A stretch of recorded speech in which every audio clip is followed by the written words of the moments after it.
अस्सलाम वालेकुम। मेरा नाम हफीज हैदर है और मैं क्लिनिकल साइकोलॉजिस्ट हूँ। आज मैं बात करने जा रहा हूँ नशे के इलाज की।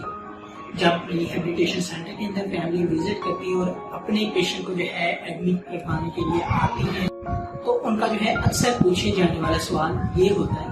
क्या नशे का इलाज पॉसिबल है? अगर पॉसिबल है तो इसका जो है ड्यूरेशन कितना है? हमारा जो बेटा है, हमारा जो लवन है, वो कितनी देर में जो है सही होकर घर वापस आ जाएगा? तो तब जो है उनको नशे के इलाज के बारे में डिटेल से बताया जाता है। नशे का इलाज जो है मुमकिन है और उसे मुमकिन बनाया जा सकता है, क्योंकि जैसे कैंसर है, कैंसर जो है एक क्योरेबल डिजीज है। कैंसर को जो है ऑपरेशन के जरिए जो है रिमूव किया जा सकता है और उसके बाद जो है वो पेशेंट जो है सारी जिंदगी के लिए कैंसर फ्री पेशेंट बन सकता है। लेकिन नशे का मरीज जो है सारी जिंदगी के लिए नशे का मरीज ही रहता है, वो जो है नशा फ्री मरीज नहीं बनता, क्योंकि नशे का इलाज जो है वो मैनेजेबल है और नशे के इलाज को बनाने के लिए जो है एक मैनेजेबल प्लान तैयार किया जाता है नशे के मरीजों के लिए, ताकि वो सारी जिंदगी जो है नशा फ्री जिंदगी गुजारें। और सेकंड क्वेश्चन ये होता है उनका कि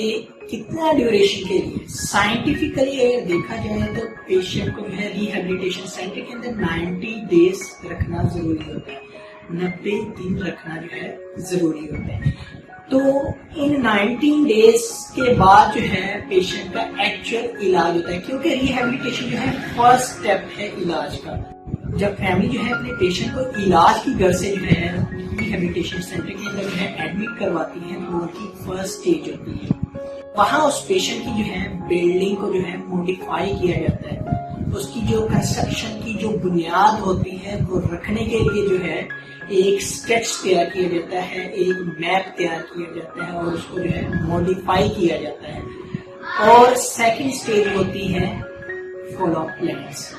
कि पेशेंट जब रिहेबिलिटेशन सेंटर से बाहर जाएगा उसका एक्चुअल इलाज जो है बाहर जाकर होगा। क्योंकि बहुत सारी ऐसी फैमिलीज होती हैं जो सिर्फ ये समझती हैं कि हमने जो है पेशेंट को जो है एडमिट करवा दिए और जब हमारा पेशेंट वापस घर आएगा वो नशा फ्री होगा, उसने नशा छोड़ दिया होगा, उसका इलाज पूरा हो गया होगा और वो जो है दोबारा जिंदगी में जो है नशे की तरफ जा नहीं सकता। ये जो ख्यालात हैं फैमिली के, ये गलत होते हैं और फैमिली को इन ख्यालात को जो है कंट्रोल करने के लिए जो है उनकी काउंसलिंग की जाती है, ताकि पेशेंट जब बाहर जाएगा और बाहर जाकर उसने जिन जिन चैलेंजेस को फेस करना है फैमिली के साथ जो है फैमिली सेशन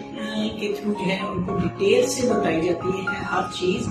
कि यहाँ एडमिट करवाना जो है वो इलाज की फर्स्ट स्टेज है और बाहर जाकर जो फॉलो प्लान होता है उसको मेंटेन करना, उसके ऊपर वर्क करना और उसको जो है पॉसिबल बनाना, ये जो है फैमिली की जिम्मेदारी होती है। तो रिहेबिलिटेशन क्या करते हैं, कंस्ट्रक्ट कर रहे होते हैं, मॉडिफाई कर रहे होते हैं उस बिल्डिंग को जो पेशेंट ने जो है बनाई होती है और उसकी बुनियाद को जो है मजबूत कर रहे होते हैं। लेकिन जब पेशेंट जो है रिहेबिलिटेशन सेंटर से जो है घर जाते हैं तो उस बिल्डिंग को जो है प्रैक्टिकली जो है उस बिल्डिंग के अंदर रहने के लिए जो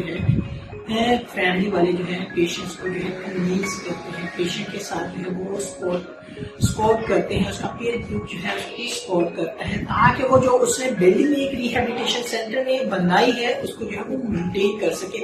इलाज के लिए प्रॉपर जो है फॉलो प्लान्स के ऊपर वर्क कर सके। बास केसेस में ऐसा भी देखा जाता है कि जब जो है किसी न किसी वजह से बार जो है फैमिली रिलेशन की वजह से जो है पेशेंट दोबारा जो है नशा करना शुरू कर देता है, या फिर पीयर ग्रुप की इन्फोर्समेंट की वजह से जो है नशा करना शुरू कर देता है, या किसी और ट्रिगर्स की वजह से पेशेंट दोबारा नशा करना शुरू कर देता है,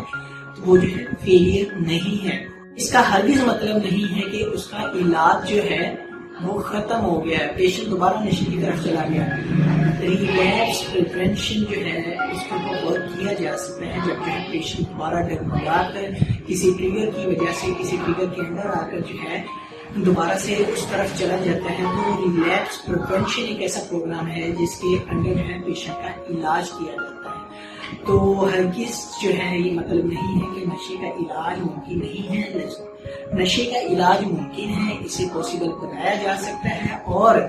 اسے بنانے کے لیے جو ہے ریہیبلیٹیشن سینٹر جو ہے ایک بلڈنگ بناتا ہے، اور پھر جو ہے اس بلڈنگ کو مینٹین کرنے کے لیے جیسے ہی پیشنٹ جو ہے باہر جاتا ہے تو فیملی سپورٹ کی بہت زیادہ ضرورت ہوتی ہے، پیپروں کی بہت زیادہ ضرورت ہوتی ہے، اور اس کی جو لائف کے گولز ہوتے ہیں ان کو مینٹین کرنے کے لیے جو ہے اس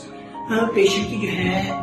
ایک موٹیویشنل انرجی اور اس گول کو اچیو کرنے کے لیے جو اسکلز ہوتے ہیں جو اس نے سیکھے ہوتے ہیں ان کے اوپر ورک کرنے کی بہت زیادہ ضرورت ہوتی ہے، اور فالو اپ پلان کو فالو کرنے کی بہت ضرورت ہوتی ہے۔ تو